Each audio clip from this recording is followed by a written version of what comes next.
All right. All right. So we are live. Hello, everyone. This is Amir Kutub. And if you're watching me on YouTube, Instagram, LinkedIn, or Facebook, today is our live Q&A session. And the theme is finding your dream career. So I encourage you to send your question in the comment section. It's pretty simple. Just send your question in the comment section, whether you're watching it on Instagram, Facebook, YouTube, or LinkedIn, and then I'll respond to it. And if you're watching this video after it was live, still feel free to send your question in the comments and I'll address it in my next videos.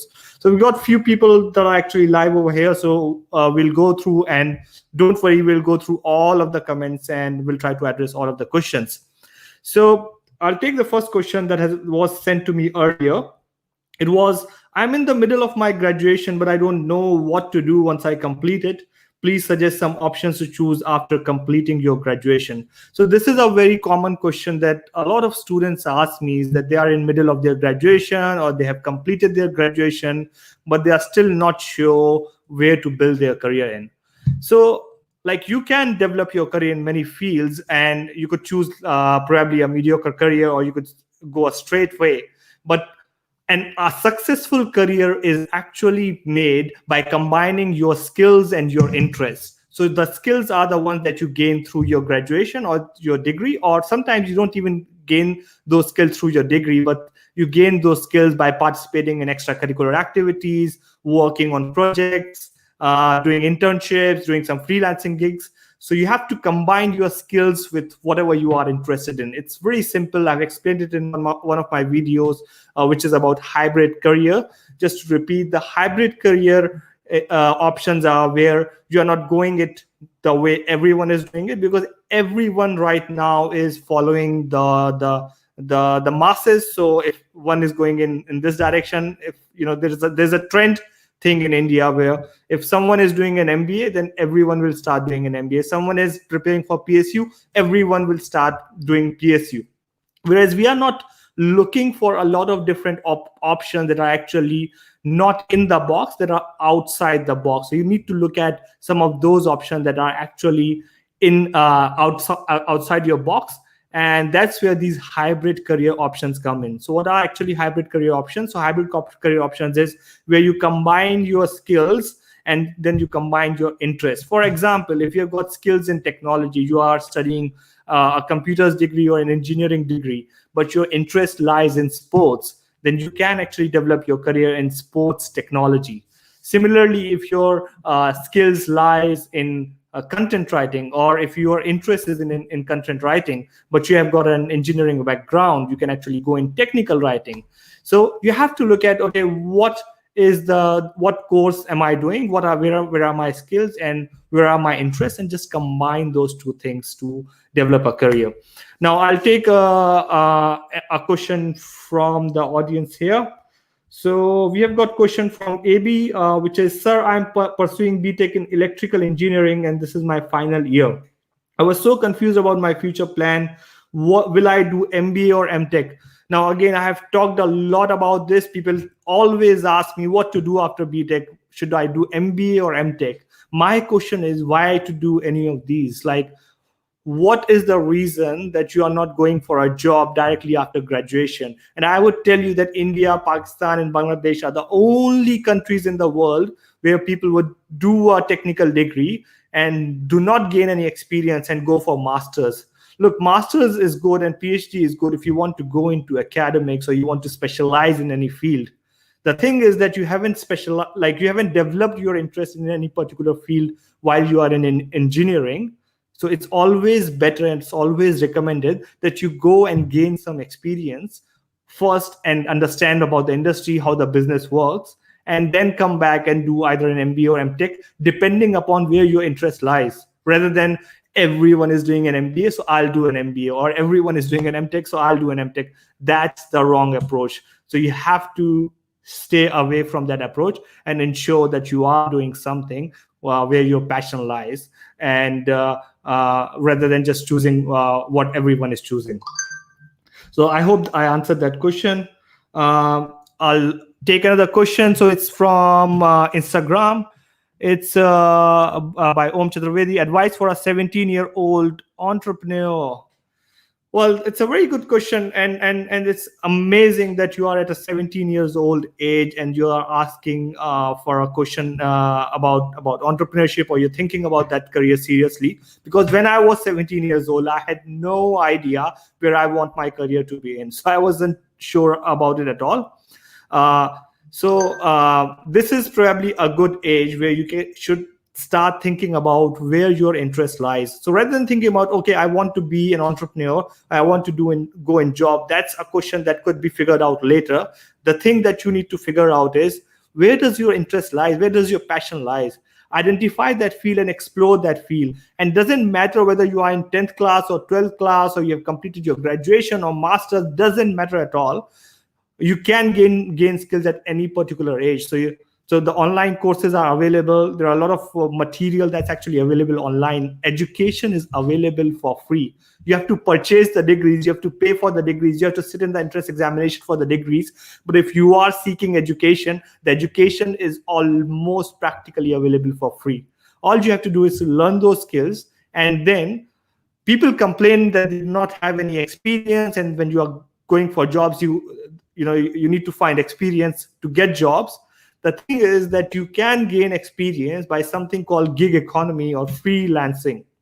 Now, there are a lot of websites out there like Fiverr.com, Freelancer.com, Upwork.com, and there are like hundreds of websites nowadays where you can create your profile in whatever field you are interested in and start providing services in that profile. And a lot of people would wait for such a long time before they start applying for those jobs, or start putting their gig out. The trick is that you start small. Even if you have got a bit of idea, I'm pretty sure there are a lot of people who would not have that idea, who would not understand how to do it, and they will be the one that will be looking for your service. So start providing those services. Doesn't matter even if you are 17 years old or 15 years old or you are 35 years old. As long as you have got some skills and you have got the willingness to learn, you can actually start freelancing, explore your career further from there. I hope I answered your question. Feel free to send me further questions if you have any. I'll take the next one here. Lavnish Kumar, hello sir. Hello Lavnish. Must lyrics. I'm 13 साल का हूँ, business कैसे करूँ? Okay, so if you have any questions in Hindi, and if you want me to answer them in Hindi, feel free to ask them in Hindi. Let me know, and I'm happy to answer those questions in Hindi. So what I just explained, this I'll explain it in Hindi as well. इससे फर्क नहीं पड़ता कि आप 13 साल के हो या फिर 35 साल के हो या 50 साल के हो. अगर आपके पास थोड़े से स्किल्स हैं और विलिंगनेस टू लर्न है, तो आप एज अ फ्रीलांसर वर्क करना आज से स्टार्ट कर सकते हो. आपको कहीं जाने की जरूरत नहीं है. डजेंट मैटर कि आप किसी गांव में हो या किसी बड़े शहर में हो या दुनिया के किसी भी कोने में हो. इंटरनेट ने पूरी दुनिया को कनेक्ट कर रखा है और आप बहुत इजीली फ्रीलांसिंग वेबसाइट्स के थ्रू फ्रीलांसिंग कर सकते हो. अगर आपके पास स्किल्स नहीं है, तो स्किल्स सीखने के लिए ना आपको कोई कोर्स करने की जरूरत है, ना किसी यूनिवर्सिटी जाने की जरूरत है. सारी एजुकेशन आज फ्री मौजूद है. ये यूनिवर्सिटीज कॉलेजेस सिर्फ आपको ठग रहे हैं. ये जो डिग्री का जो जंजाल है, इससे बाहर निकलो. आपको डिग्री के लिए पैसे देने की जरूरत है, एजुकेशन हासिल करने के लिए पैसे देने की जरूरत नहीं है. आपको सारे कोर्सेज आजकल ऑलमोस्ट प्रैक्टिकली फ्री मिल जाएंगे, या फिर आपको कुछ हजार रुपए जो है वो खर्च करने पड़ेंगे और आपको सारे कोर्सेज यूडेमी जैसी वेबसाइट पे मिल जाएंगे. आपको क्या करना है, स्किल सीखने हैं और इम्प्लीमेंट करना है. स्किल सीखने, इम्प्लीमेंट करना है. ये जो कॉन्सेप्ट है ना कि आपने पहले 12 साल तो पढ़ाई करी, फर्स्ट टू 12th, फिर 4 साल आपने बीटेक किया या फिर कोई सी भी डिग्री करी, फिर उसके बाद 2 साल मास्टर्स किया, फिर पीएचडी, या फिर आप जॉब में गए, तो आपने अपनी जिंदगी के 23-24 साल बर्बाद कर दिए. उससे बेहतर वो इंसान है जिसने जब वो 12th में था या 10th में था, स्किल्स अपने लर्न करना शुरू कर दिए, रियल वर्ल्ड स्किल्स उन्हें इंप्लीमेंट करना शुरू कर दिया. तो ये वेट मत करो कि मेरे पास जब ये सर्टिफिकेशन आ जाएगा तब मैं जाके मार्केट में उसे ट्राई करना शुरू करूंगा. आप थोड़ा सा भी सीखते हो, उसको जाके ट्राई करो. आपको क्या लगता है, जब मैंने स्टार्ट किया था, when I started my business, I did not have a lot of idea about how to get started. When I started doing freelancing gigs, I was not aware. So my first freelancing gig was in website development, and I only knew a little bit about website development. I just used to take templates and develop the websites. But when a business approached me to develop a website for them, I did not say that I have to do one course, another course, and complete my certification. I said, yes, I can do it. And then I figured it out on the job. And that's how you learn the best. So learning is not done just by reading the books and not implementing it. If you want to learn truly and if you want to develop yourself, you have to educate yourself, but implement that knowledge, which is pretty important part of the learning as well. Uh, all right, so I'll take questions from Instagram. Again, I'm mechanical engineer. I want to learn coding, which is more relevant. So first of all, my question to you is, if you are a mechanical engineer, why do you want to learn coding? I was a mechanical engineer. I learned coding because I identified that there was a challenge in my university. There was no social network out there. And I actually had a passion of creating something online that would connect the students. That allowed me to learn coding. I never studied coding. I just used to Google search, use websites like Stack Overflow, take the code and implement it. And I actually learned it on the job. So the very first question is, are you learning coding just because it's in trend? If it's in trend, don't do it. But if you are doing it because you are really passionate about it, really want to do it, the best way to learn it is actually take up a project. Think of a problem that you want to solve. It could be a problem in your village, a problem in your school or in your university. Think about an event that you want to create, probably a website for, or an app that would help students in one way or another, and then start learning. Now the question is how to start learning the coding. Again, there's a lot of material that's actually available on YouTube itself. The best so that I like is the courses on Udemy, because the courses, so the website is udemy.com, Udemy. The courses are pretty cheap to buy. You can buy them easily. And the thing is that those courses are pretty comprehensive. So I would just buy an online course. Again, don't do any regular coaching. Don't enroll in like a proper degree course. Just buy a very simple 1,000 rupees to 2,000 rupees course and learn it. But again, it's not about doing the classes and learning. Actually pick up a project that you want to do, and you would learn more by doing that particular project. So it's and that's how coding is different from other things. You can't learn coding or even any of those tech skills like creative skills. You can't learn them just by subscribing to a course. You actually have to implement it, and that's only when you would be able to learn it properly. I hope I answered that question. Now I'll move to the next one. Lavnish Kumar sir, मैंने AMU से 12th करी है और अब मैं AKTU में हूँ. Very well done. आप सैड क्यों हो भाई, मुझे बताओ कुछ क्या प्रॉब्लम है. मैं 13 साल हूँ, मैं बिजनेस कैसे कर सकता हूँ. Stay home stay home stay home stay home. Okay, अच्छा, ये तो आपका इमोजी है. आई थिंक मैंने आपका क्वेश्चन अभी ऑलरेडी आंसर कर दिया.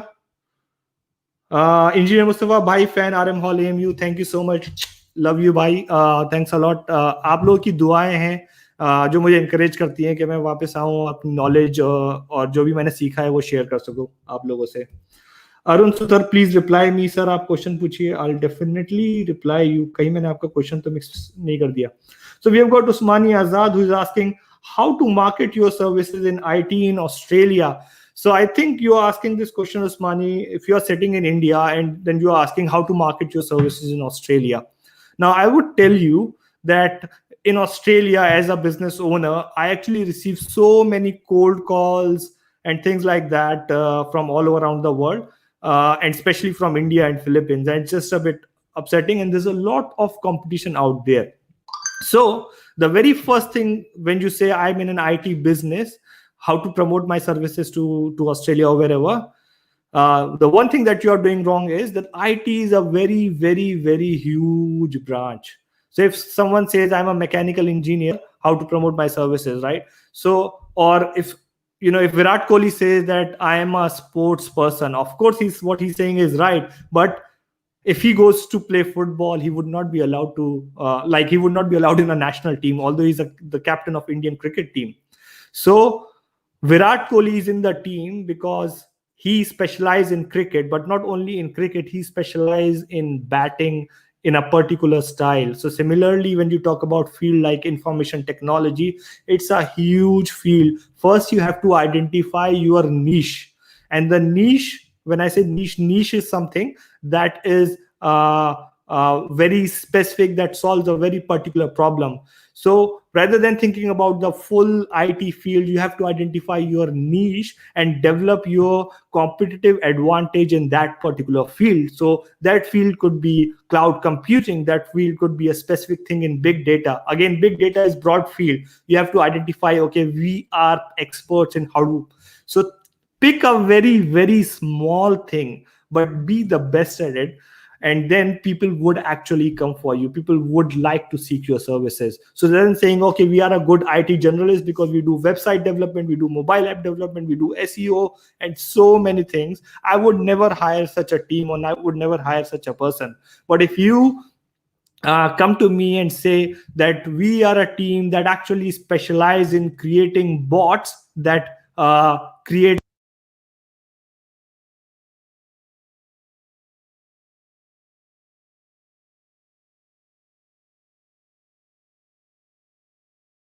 Oh, sorry, my mic was on actually mute. I hope you're okay. Let me know if you are not able to listen to me. So what I was saying is that if you are okay, so what were I saying? All right. So I was saying that rather than thinking about the full thing, think about the niche. So if you come to me and say that I have got specialization in developing automated bots that work with Google Assistant, now that's something that's very lucrative. If you are starting from the beginning, start by developing a profile at Fiverr. Everyone gets a chance at Fiverr. Fiverr is fiverr.com. I use a lot of people from Fiverr because the gigs are pretty cheap over there. And the best thing about Fiverr is that people actually put what they can do. And then, so the way freelancing platform works is there are two different ways. There are freelancing platform where you as a freelancer put something and say, I am a person who can do, like, say, develop a robot for you that will do such and such, and I'll charge you $20 or whatever. There are other type of freelancing platforms like Freelancer and Upwork, where the customer posts their requirement and say that I'm looking for such person, and then you bid for it. Now, the easier way to get a job initially, when you do not have a lot of reputation, is to create a profile on Fiverr, identify a niche, and say that I can do it. If you are a content writer, rather than saying I can create content, it's again a huge field. Say I can create content for dentistry field, I can create content for law firms, and that will actually provide you with an amazing niche. And that's how you would be able to further optimize your service. Now, with relation to Australia, if you want to promote your service in Australia, create a profile on Upwork and start from there, and then develop the relationship with the clients. So with few initial clients, if you get one client from Australia, that's what I did initially. If you get one client from Australia, if you are charging them whatever $200, provide them a service worth $2,000. Just over deliver it. The problem is that we promise a lot, but we do not deliver it, and that's the biggest problem. And that's for even the job seekers. Whatever you are promising or committing, you actually over deliver it and develop those long-term relationship with people, and then you will start getting references from those people, and that's how your organization will grow. So I'll take a question from Instagram now. So we have got do we have any questions? Okay, so we have got a question: can a one person completely develop an app, or we must have to be a team? Well, it's always better to work in teams. If you are thinking of a startup needs a hustler, a hacker, and a hipster. So which means you need someone who could actually run the show, who could project manage it, someone who is really good at coding, and someone who is good with marketing and design. So of course, one person can develop an application, but it's always better if you work in team. Someone is good idea of marketing, someone who is good with design, and someone who is good with coding. So most of the successful businesses are the ones that are actually co-founded by a team of people, and they work together to develop it. There are few people like me who like to go solo, but even when I'm going solo, I don't do any work in my organization myself. I'm the one managing my team, so initially I invested in developing a team that could actually do the work for me. So it's always important, if you want to create something successful, is to actually build a team and then go from there. Now I'll come back to Instagram questions. I'll take a question from LinkedIn. So we've got few people from LinkedIn. So myself, chemical engineering undergrad. So it's from Nadeem Akhtar. Should I learn coding or go for MBA? Which one has better career prospects in terms of pay package? Okay, Nadeem. The thing is, I know coders who are jobless. I know coders who are earning 2 lakhs or 5 lakhs per month as well. Similarly, I know MBA people who are jobless. I know MBA people who do not who are charging a very low cost, who do not have enough salaries. And I know MBA graduates again who are earning 10 lakh per month or more than that. So the question is again, and that is the biggest misconception that we have in our Indian subcontinent, that if we do this particular course, then I'll earn more, and if I do that particular course, I will earn more. That's not true. The thing is that you have to really identify where your interest lies. If you are doing chemical engineering, then why are you thinking about coding or MBA? Because you have just heard that chemical engineering school, MBA school. What's wrong with chemical engineering? I was a mechanical engineer. The only reason I shifted to technology was because I was fascinated by technology. I had interest in technology and I developed my skills in technology. That's it, because I actually had passion for the technology. Otherwise, if I had passion for mechanical engineering, then I would have pursued it, I would have excelled in it, and I would have even sort of obtained a really nice job in it. I would have created a business in it. And in fact, my first job was in mechanical engineering. So I tried my field. I didn't feel like I would fit in it. So that's when I shifted my field. So if you are in chemical engineering, don't get me wrong when I say you could choose any career. The very first thing is that you can build an amazing career in chemical engineering, right? So there are so many things you could do over there as well. You could go into forensics. You could go into neurology. Like there's so many hybrid options that you can choose when you are in chemical engineering. Even technology firms nowadays need chemical engineers as well. So a chemical engineering as a field, or mechanical engineering, or whatever course you are in, just because you think that there are less jobs or whatever, or you are not interested in it, it doesn't mean that you go for coding or MBA, right? You have to really introspect where your interest lies. But if your interest is in learning coding, again, coding is something that's sort of like referred to as cool, but it's not only coding. You can actually go in marketing, you can actually go in designing, you can go into security, you can go in ethical hacking, you can go into gaming. Like there's so many fields you can go into. Of course, social media.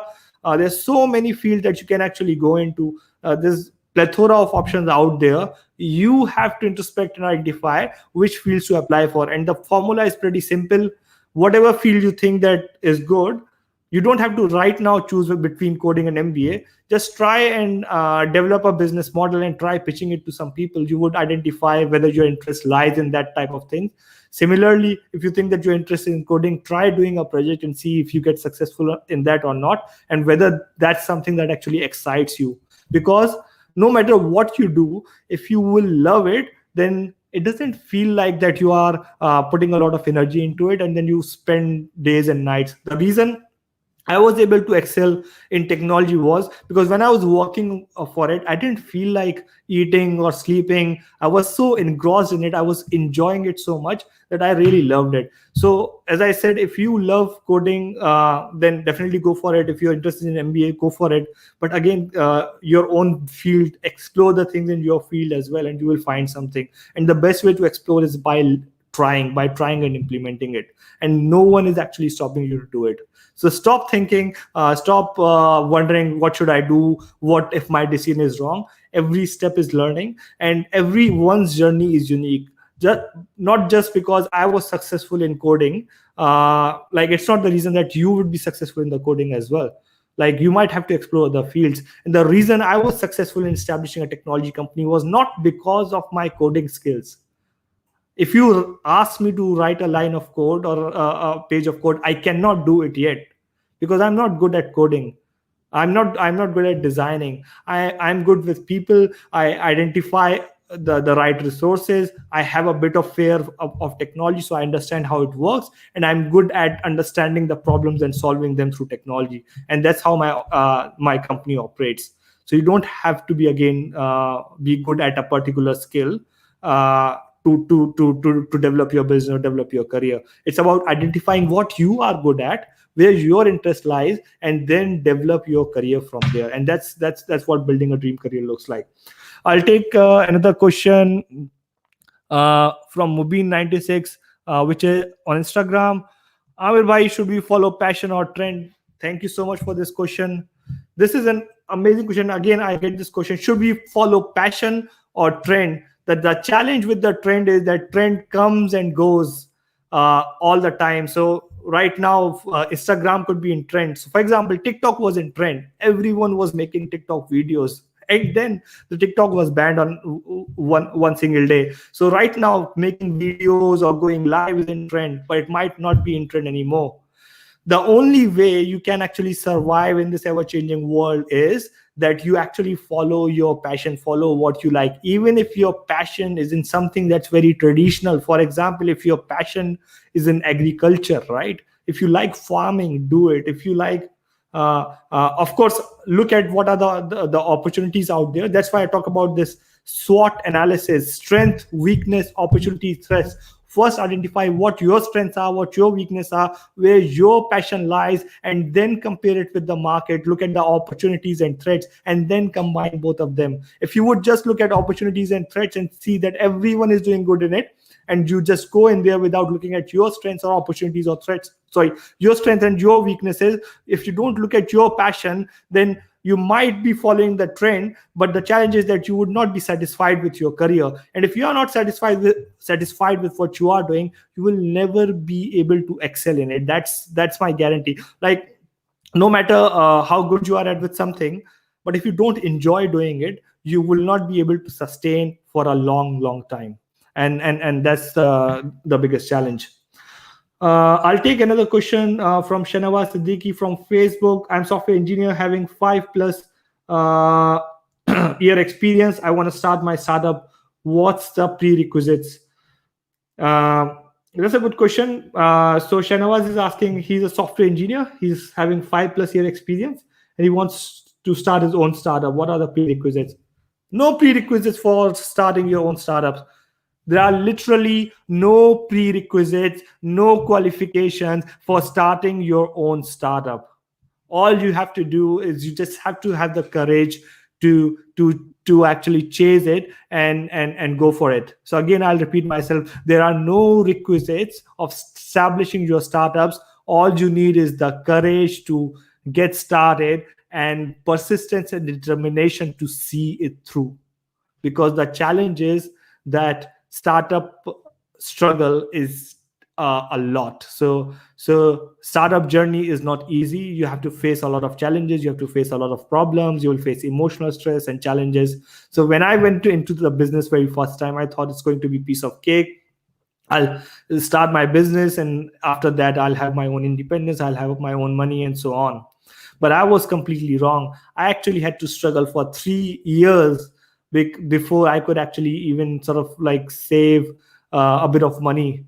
So, and there were conditions or situations when, and I'm talking about 2 years after I started my business, there were situations I didn't have enough money to fill the petrol, like fill the petrol in the car. So I used to look for change and look for coins because I had to go and meet with the clients, and it was really stressful. So I sacrificed a lot. I sacrificed my emotion, like I sacrificed on an emotional level, I sacrificed financially, I sacrificed my personal relationships with people. It costed me a lot, but I could do it because I was passionate about it, and I knew that whatever I'm doing is worth it. So I was not just looking to succeed. I was not waiting for the time that once I'll succeed, I'll be happy. I was enjoying that process because I was following what I wanted to do.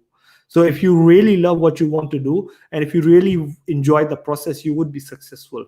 But if you are waiting that after 1 year or 2 years or 3 years, there would be a time when I would be successful and then I'll be happy, then that's the problem. A lot of people actually either live in past, they repent on their past mistake, kash humne ye kar liya hota. And a lot of people would live in future, would say, बस मेरे पास ये हो जाए तो मैं जो है खुश हो जाऊंगा, बस मेरे पास थोड़ा सा पैसा आ जाए मैं खुश हो जाऊंगा, एक बार जो है मेरी नौकरी हो जाए मैं खुश हो जाऊंगा, एक बार जो है मेरा बिजनेस चल जाए मैं खुश हो जाऊंगा। उसके साथ प्रॉब्लम ये है कि जब आपके पास जब आप वहां पे पहुंच जाते हो ना, वो एक मोमेंटरी खुशी होती है, फिर उसके बाद खालीपन आ जाता है। खुशी तब मिलेगी आपको जब आप वो चीज फॉलो कर रहे हो जो आप करना चाहते हो और आप उस जर्नी को एंजॉय करो। अगर आप जैसे रोड ट्रिप्स पे जाते हो, अगर आप ये वेट करते रहो कि जो है कब वहां पहुंचेंगे तब मजा आएगा, तो आप कभी भी इंजॉय नहीं कर पाओगे। द फैक्ट इज कि अगर आप उस जर्नी को एंजॉय करोगे, उस स्ट्रगल को एंजॉय करोगे, तो आपको मजा भी आएगा और अपना बेस्ट दे पाओगे। अदरवाइज आप रास्ते में थक जाओगे और आप गिव अप कर लोगे, क्योंकि रास्ता बहुत मुश्किल है। जब तक आप रास्ते को एंजॉय नहीं करोगे तब तक नहीं पहुंच पाओगे। So again I would repeat in English, the startup struggle or the startup journey is pretty difficult. If you don't enjoy the journey itself, you will never be able to reach your destination, and that's the crux of it. So I'll take a question. Do we have any questions from Instagram? Any more that I have missed? Okay. Sorry, Sunil Prasad. Sunil, I actually missed your question.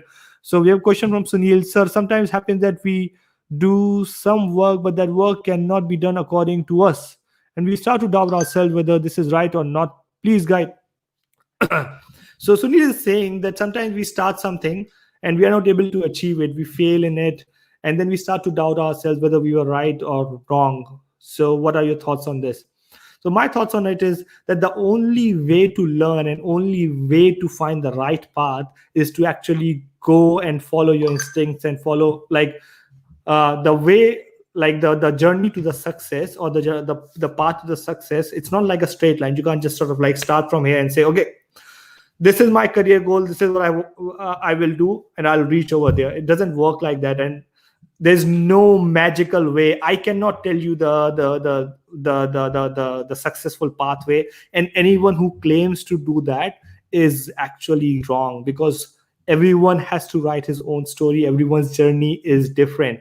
What you have to do is you have to figure out your journey by the failures itself. So we look at the failures as something that is setback. So when we look at failures, because it has been taught to us like from the very beginning, when we were small, failures were frowned upon, failures were not encouraged, failures were really discouraged. Our parents used to scold us for failing in the class. Our teachers used to scold us on failing in the class. And that's the fear of failure that is now imbibed into our system. But the problem is, with the real world, the only way to identify the successful path, because imagine it, like you have to reach to a particular place. There are so many walls out there, but it's really foggy. You cannot see. So what you have to do is you just have to rely on your instinct and move forward. Because if you do not move forward, you will be standing in the same place after 5 years or 10 years or 15 years. What you have to do is you have to actually move forward in any direction that you feel like. Once you move forward, you will find an obstacle. That's fine. It's not a failure. It's just a feedback. So when you start looking at the failures as the feedback, not a setback, then you will learn from those failures and say, okay, there's a wall over here, which means I shouldn't be going in this direction. How about I try another direction? And then you move into another direction. This process is called pivoting. This is used in the lean startup methodology. Like, this is a very widely acclaimed methodology, but it's used in career as well. So you have to move in one direction, and no one can tell you what that direction could be. Like, people can guide you and give an idea, okay, don't go there, but no one can tell you what's the exact direction. There are no Google Maps in the life, right? You cannot set up a Google map. What you have to do is you have to keep moving, and then whenever you find a feedback, move from there and then move in a different direction. And that's how you would be able to achieve success. So whenever you try to do something and you fail at it, like when I started trying to do my first business, I miserably failed in it. I tried second time and miserably failed it as well. If I would have given up on that, I wouldn't be talking to you. I would have been in a miserable job, in a miserable position that I wouldn't have liked. But I took that failure as feedback and said, all right, what was the reason that I failed? I took that information, I took emotions out of that failure and threw it away. Like, I don't care, right? Like, it doesn't matter whether I failed. Don't take the emotional burden of it, but think about what are the learnings from that failure. Learn from those and move forward. And that's how winning is done. There is no other formula, there is no other secret. Anyone telling you otherwise is actually wrong. Anyone who has figured it out, whether it's Elon Musk, the founder of Tesla, whether it's Steve Jobs or whoever it is, Steve Wozniak. I have worked very closely with Steve Wozniak. Steve Wozniak was the co-founder of Apple. He invented the first personal computer. And when I was talking to him, he actually mentioned that I didn't develop the computer the very first time that I tried it. I tried and failed and tried and failed and tried and failed. And I was thinking, what am I doing with my life, wasting my life trying to develop this thing? But I was so passionate about it that I just kept on trying until I created Apple. So you have to keep trying until you create Apple, and do not get discouraged by those failures, because those failures are not a reflection of your failures or your weaknesses. Those failures are just feedback. They are giving you the information that probably the direction that or your approach was not right, and this is the right direction. So think of them as something that is actually showing you the paths to move in a particular direction. I'll take another question from Instagram, and then I'll come to the question from YouTube and LinkedIn. All right, sorry. I'll jump onto the question from YouTube. King, is there any particular exam for cracking computer science undergraduate courses abroad with scholarships? No, there's no particular exam for, especially for cracking computer science courses. There are a lot of English examinations. So there are 3 English examinations that are widely accepted around the world: TOEFL, IELTS, and PTE. In Australia, all of these are valid. In some countries, 2 of these are valid, or in some countries, only 1 is valid. So you have to identify which country you want to go to, look at the examinations, prepare for the examination. It takes 2 to 3 months to prepare for any English examination. I didn't prepare for an English examination very formally because I filled the form and I only had 2 months, and I was working in Honda at the moment, so I didn't get much chance. So all I used to do was just to watch English movies without subtitles, and then used to listen to a lot of podcasts. And for reading, I just started reading novels, things that interested me. Because again, if I would have studied, I have never liked studying actually. So if I would have tried to study for the examination, I would have failed. But because I did the things I was passionate about, and I learned just by doing it practically, I was able to succeed in that particular examination. So again, I hope I answered your question. So we've got another question from Muhammad Tazim, Bhai fan from ZCT Formula Racing AMU. Thank you so much, Tazim. Really appreciate that. Sajni Shiv, I also live in Australia. Where do you live, Melbourne or somewhere else? I actually live near Melbourne. It's a suburb called Geelong, which is like 1 hour from Melbourne. And it's a nice, beautiful town. My office is in Melbourne, Sydney, and Geelong. So I travel a lot to Melbourne and Sydney. Hope you answered your question. Nadeem Akhtar, myself, chemical undergrad from NIT Srinagar. So we've got people from Srinagar. Welcome on board. Should I learn coding or go for MBA? Which one has better career prospect in terms of pay package? Okay, I think I don't want to end in a mass recruiter company like Infosys or Wipro by picking up coding. Again, Nadeem, I think we touched base on your question, but the thing is with mass recruiter companies, like it depends on you. For example, I got a job. I was in mechanical engineering and I got a job in TCS. I actually had some friends who didn't have any idea about coding. They just knew a bit about C in mechanical engineering who got placed in Accenture and TCS. And some of them are doing pretty well. So it really depends on, again, what you want to do. I did not want to go into those companies. So I went off campus and started looking for jobs in my core field. And that's when I found Honda Cars, interviewed for it, and then worked over there as a production engineer for around 1 year. So if you want to look in for the fields in your space, you can do that. A misconception again is that we think that if you do not get an on-campus placement, then you wouldn't get any job. That's not true. All you have to do is once you complete your graduation, go out in a metropolitan city, if you're already in metropolitan city, and just apply for jobs in a statistical way for 3 months. I can guarantee you that you will get a job. And I can talk to you about numerous examples of the people who got jobs through off-campus placement, and they are in amazing, amazing positions. So my brother-in-law, Saf, who used to be my junior in school as well, he studied computer engineering in Sharda University, didn't get any job in on-campus recruitment. So he started applying for off-campus recruitment. And that's when he appeared for an interview for a big data company. And then he applied for it, went through 5 rounds of interview and got placed in it. And he actually got the offer, which was much more than any of the on-campus recruitments. So don't just think about on-campus recruitment, think about the off-campus recruitments as well. Okay, now the next question. Sorry, we have got lots of questions here, but I promise I will cover all the questions. Shanawaz talked about sound. I hope my sound is fine now. Ayaz Ahmed, how you find the investors at early stage of business? So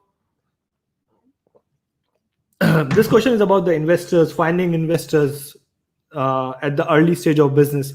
So finding investors early stage of business called seed funding or pre-revenue funding. And the people who invest in seed startups are called angel investors. These are the people who would invest a lower amount for a higher equity. To get the funding first, you have to develop a business model canvas. You can go to my website, amirkutub.com, and you can actually download the business model canvas from there. You have to fill that up, then create a pitch deck. Once you have created your pitch deck, you can actually find investors on 2 websites, angels.co, angels.co, and another website is gust.com, gust.com. And there are quite a few other websites that are out there. But secondly, try connecting with people on LinkedIn. And LinkedIn is amazing, amazing tool. Just search for angel investors in there and try connecting with those people. Secondly, do a Google search for your city. So for example, if you live near Delhi, search for Delhi Angels. You will find a group called Delhi Angels over there. Similarly, I know of a group called Mumbai Angels. I've worked with them pretty closely as well.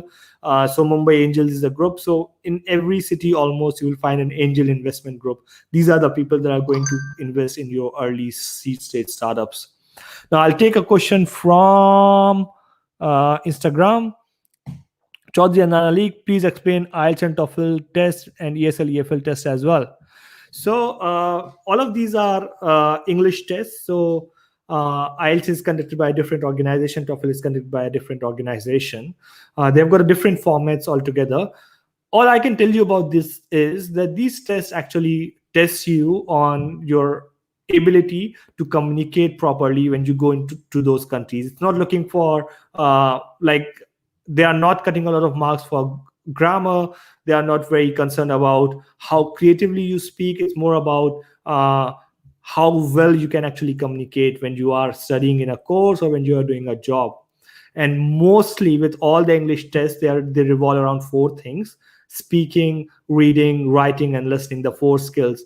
And to enhance these skills, it's pretty simple. So to speak English better, there's no course that can teach you to speak English better. All you have to do is start speaking. Start a podcast or start speaking in English to anyone. If you don't have people you can talk to in English, just start recording your voice. That's it. For listening, pretty simple. Start listening to podcasts. As simple. You will gain knowledge as well and you will learn as well. Not Indian podcasts. If you are looking to apply for UK, looking to apply for Australia, start listening to UK and Australian podcasts. Or start watching UK movies or US movies, depending upon where you want to move, and without subtitles. Pretty important. Go on Netflix if you want to qualify IELTS or TOEFL. That's the headline for today. Similarly, for reading and writing, there's no alternate. For reading, you actually have to start reading the blogs, start reading novels, whatever you are passionate about, just start reading about that particular topic, and whatever you are passionate about, start writing about that topic. It's as simple as that. It doesn't need to be very complicated at all. So we've got Mohammed Mehtab Alam. Hi, Amir. I want to work in Australia. I have 10 years of experience in paint production. Please suggest which agency or recruitment agency I should approach. So to work in Australia, you actually have to get a PR, permanent residency. So the thing is that the Australian work environment or visa conditions are not similar to the ones in Dubai or any of the Gulf countries. To work in Australia, you actually need a work visa, and companies generally do not invite people on work visa. Those are very exceptional cases. Now, to get a work visa, either you do a 2 years of studies post graduation, and then you get a 2 years of work visa. The second thing is you can apply directly for a permanent residence in Australia, PR, or like a more permanent work visa. So there are subclasses like 189, 190, 489. Look at these three subclasses. And you can apply for them by yourself. You don't have to pay any agent to do that. Go on the immigration website, just search Immigration Australia. Don't go to any other website. The official immigration website, you can find all the information in there, and then you can learn from there and then apply. I've got a few videos on my YouTube channel. Just search 4 steps to Australian PR. That's 5 years old, so some of the information might be outdated, but that will give you a step-by-step guide on how to apply for a permanent residence in Australia. Mohammad Anas, Assalamu alaikum, Secretary Saab. Walaikum Assalam, sir. Mohammad Anas, I have 9 years of IT.NET developer experience. That's great. Ayush Tiwari, I have startup idea but don't know if it will work or not. I'll come to this, Ayush, but my Instagram audience is sending me some more questions, so I'll look at them quickly as well. All right, so that's all covered. Good. I can come to your question, Ayush. So Ayush has a startup idea but don't know if it will work or not. No one knows if it will work or not. The thing is that when Airbnb came up, the guys who founded Airbnb, when they came up with the idea, they went to investors, and most of the investors rejected their idea and said it will never work. So there were investors who had a lot of experience in the startup industry, but they had no idea whether it's going to work or not. So, and if you are starting a startup, you would not know whether it's going to work or not. And that's where lean startup methodology comes in, which says that whatever you are thinking about your business model, it's not a fact, it's a hypothesis. The reason startups are called startups and not businesses is because you are establishing a new business model that has never been tested before. So no one knows whether it's going to work. So when I invest in the startups and when I mentor startups, the founders ask me, what do you think about it? And I say, it doesn't matter what I think about it. What matters is what your customers think about it, what market thinks about it. And the only way to identify that is by developing a minimum viable product and putting it out to the market as soon as you can. It doesn't need to be perfect. It doesn't need to be complete. Just put something out in the market and see what the market's response is. If the market response is good, go ahead with it. Otherwise, don't go ahead with it. So I now have investment around 8 startups. I founded 3 myself. But the 3 that I founded myself are not the only one that I started. I've actually started around 8 startups, out of which 5 died. 3 are successful. That's all I need. So it doesn't like, even if you have got a lot of experience, even if you are investing in a lot of startups, even the startup guru, for example, the founder of lean startup methodology, Steve Blank, would not know whether that startup is going to work or not. You have to figure it out. There's a methodology to do it, and you can learn it. Just Google lean startup methodology and you will find all about it, or go to amirkutub.com and you will find a lot of resources on lean startup methodology in there. Mohammad Anas, have an idea to build app but don't know where to start. That's a good question. I actually have got a specific video on that, Anas. It's called, if you go to enterprisemonkey.com.au, my website, go to podcasts in there and you will find a specific podcast according to that. But if you have an app idea, you don't know where to start, the very first thing that you need to do is to do a market research, develop business model canvas, go to amirkutub.com, download business model canvas from there, fill that business model canvas.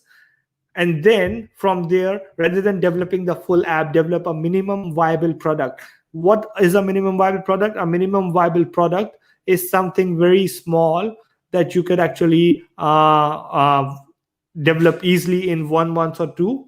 and actually develop it in the market. I think my video might be frozen.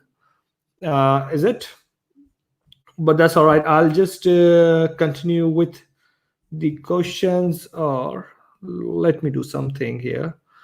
I'll just change my camera to my laptop camera. It's not very great, but I hope it will do the job. All right, guys. It's pretty late over here. We already passed 1 hour, so I'll take a few more questions and then take it from here. Mohammed Saleh is asked, "Sir, if I learn coding through YouTube, etc., then can I get the job?" Of course, absolutely. If you apply for my company, I would never ask you what was your score in the market or where did you learn the coding from. As long as you have got the skills and you have done some projects on it, like even some rough projects for training, that's fine. That's all I need. I don't need anything more than that. So, and no company needs anything more than that. You don't need a certificate in coding. Like, I don't even look at the certificates. All you need is skills in the coding, and that's it. Nagma Irfan, finance, Python, and AI, best course for these three. It's a very different field altogether. You talked about finance, you're talking about Python and AI. Python and AI is pretty similar. Again, go to udemy.com and look for the courses. You will find some nice courses over there. There's so many courses out there. Just start with the cheapest one, learn from there, and then sort of take it from there. I can't recommend you one course specifically, but then you can go to amirkutub.com. We have got a community of course providers and education providers. You can join the academy for free and actually ask people over there. There are a lot of people who are actually learning Python AI in there, so they can actually recommend you some really good courses. I hope I'm able to answer some question. Nitish, how to start a startup in college time? By Nitish, you have a lot of time when you are actually in college. Like, first of all, do not try to spend all of your time in studying. Try to take some time out for extracurricular activities. Try to take some time out for learning new skills and trying your startup. So all you have to do is, of course, attend your classes, get your attendance 60-70%, make sure that your marks are like 60-70% so that you are eligible for most of the companies. But you can actually focus rest of your time in establishing your startup. So when I was in college, I used to, of course, attend the classes, but then rest of the time I used to spend in developing my own projects. So those projects were like, I developed a social network for my university. I started a magazine, and then I started doing some freelancing stuff. So you actually have got a lot of time when you are in college. And if you even go to investors and you say that I'm a college student and I've come up with an idea, they won't question your qualifications, because startup needs no qualification. All you need is of course an idea about a business model and willingness to go long way. That's all you need. Zishan is, "Hi Amir, how is Geelong business environment and market for IT services?" Zishan, I would say again, the market environment for IT services is pretty good anywhere in the world at the moment, especially with the COVID. The whole world has realized that there's a lot of dependence on the IT services. So everyone is actually pretty keen on grabbing those IT services. So the market is actually pretty great. Mohammad Wasil, "Sir, I'm fourth year electrical engineering student, and I decided to learn AutoCAD, electrical for designing and PLC designing, static designing. Should I start? Is there any scope industry regarding these?" Vasil, if you like it, go for it. There is definitely look, AutoCAD is something that's prominent in construction fields, prominent in civils, prominent in electrical engineering. It's one of the very important basic skills. And the good thing is that you can actually start doing freelancing stuff right now on Fiverr.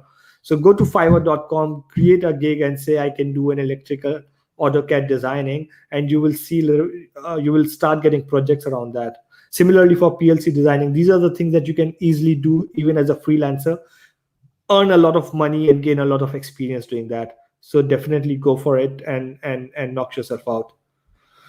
Mohammed Wasir, also I'll start to learn PLC SCADA. Yes, of course, go for it. It's automation is definitely a buzzword, and if you are interested in it, yes, I would definitely recommend going for it. Instagram audience, I'm not getting any question from your side. Sorry if you are feeling ignored. I'll look into your camera over there, and I'll answer your questions. So just feel free to send me your questions if you have any.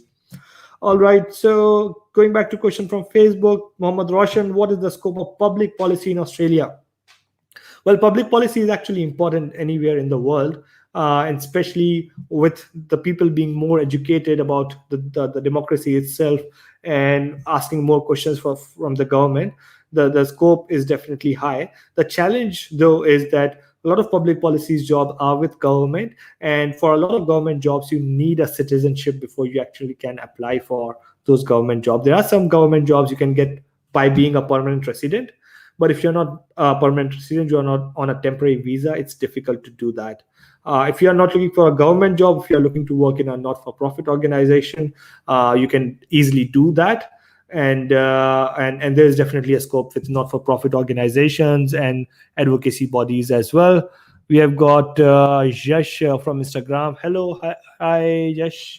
Again, just to repeat, if you want me to answer any question in Hindi, feel free to let me know, and I'm happy to answer those questions in Hindi as well. So I'll probably take 2 more questions and then I'll finish for today. Because it's getting pretty late over here. It's actually 2:30 a.m. in the night over here in Australia. Nagma Irfan, already done 2 courses on Udemy based on AI and Python. Any course which is blend of these 3? I would encourage, Nagma, if you've already done the courses, then you have an idea of what these things are. Rather than, again, doing one course after another, I would encourage you to do a project in these, right? So if you already have an idea of AI and Python, and if you have an idea about some different field, think about a project and start doing that project. When you start doing that project, you will find challenges, look for the answers, and learn from there. So again, I'm a big advocate of online learning, but too much of the courses would not lead you anywhere. My suggestion and my advice always is that you start by learning something and then implementing that thing over there. So we have got Fadi. Hello, Fadi. How are you? Okay, Nitish has asked from YouTube, how to develop Android app for my own startup without coding. There are a lot of applications out there. Just do a Google and search, create drag and drop Android app builder, and you will find a lot of applications out there. Just do a quick Google search, and there were a few different platforms. I will just search drag and drop app builder, and you will find fast field forms up, and then you have got Thunkable is one, THUNKABLE. So all I did was did a Google search, and I was able to find some simple suggestion from there. So you can do that from there as well. Vinod Verma, sir, according to you, but we need to most to get successful in career. Okay, so I think your question, Vinod, is according to me, what is the most important thing to get successful in career? The most important thing to get successful in career is to identify where your interest lies, learn those skills, develop your passion in it, and then have the persistence and determination to see it through. If you will start compromising with your career in this early stage, then you would never be able to exceed in your career. If you start following the masses, you will never be able to exceed in your career as well. So what you need to do to be able to succeed in your career is to actually have the courage to identify your passion, develop your skills in that, and then have the persistence and determination to see it through. I hope I answered that question. We have got Josh from Instagram who's asked, but without coded apps are profitable? So probably the question is, are the apps without coding are profitable? The thing is that there's a misconception right now that the apps are profitable. The thing is that 97% of apps out there are zombie apps, which means they get no traction at all. So people would spend thousands of dollars developing those apps, put them on App Store, and no one would be able to do anything with that particular application. And so my suggestion over here would be to identify, why do you want to even develop an application? Why not a website? Why not something else? Why an app? Identify that. And then if you think that your app is unique, it's going to solve a problem or purpose, then go for it. Otherwise your app will not be profitable. So my Instagram time has run out, so I won't be able to address further question on Instagram. I'll finish with the last question from Nitish. How to find a co-founder for my startups? Very easy. Put it on LinkedIn, put it on social media, and think about what are your weaknesses. Like, what are you good at? Are you good at coding? Are you good at management? Are you good at marketing? If you're good at marketing, look for someone in coding and management. If you're good at management, look for someone in coding and marketing. There are a lot of websites out there. There's like angels.co and few other ones where you can actually find people, co-founders online. But the best way to look at it is in your university itself. It's a multidisciplinary university. You can find someone who's passionate about it. But the easiest way is actually put it out on LinkedIn, share it with people, and you would be able to find a good co-founder for your startup. If you can't find it, go to amirkutub.com, register for the academy, put it in there, and there are a lot of people on there who are looking to be a co-founder on your startup. So you will find someone over there. Dinesh Mathur, nice session. Thank you so much. Thank you so much, everyone. I hope I answered all of your questions. And if I missed someone, I'm really sorry about that. I think I answered most of them. So I'll see you guys again at the same time, 9 p.m. Indian Standard Time on Saturday. Thank you so much. Stay blessed and take care of yourself. Goodbye.